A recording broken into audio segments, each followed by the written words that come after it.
মা, তাহলে তুমি সাবধানে থাকো, তোমার বৌমাকে দিয়ে আমি কালকে বাড়িতে চলে আসবো।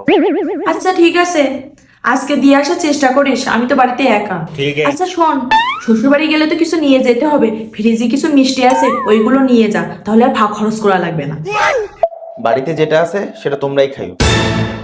হ্যাঁ হ্যাঁ হ্যাঁ, বুঝছি। শ্বশুর বাড়ি গেলে তো ব্যাগ ভরে নিয়ে যাওয়া লাগবে, তা না হলে তো বোন মন পাওয়া যাবে না। মা, তুমি কিন্তু এবার বেশি বুঝতেছো। শোন, কাল তো তোর বউকে নিয়ে তোর বোনের বাড়িতে যাবি, বেশি করে ফলমূল মিষ্টি মিঠাই নিয়ে যাস। আমার মেয়ের কিন্তু একটা মান সম্মান আছে, তোরা গেলে ওর শ্বশুর বাড়ির আশেপাশে মানুষজন তোদেরকে দেখতে আসবে, তাদেরকে কিন্তু মিষ্টি মিঠাই খাওয়ানো লাগবে।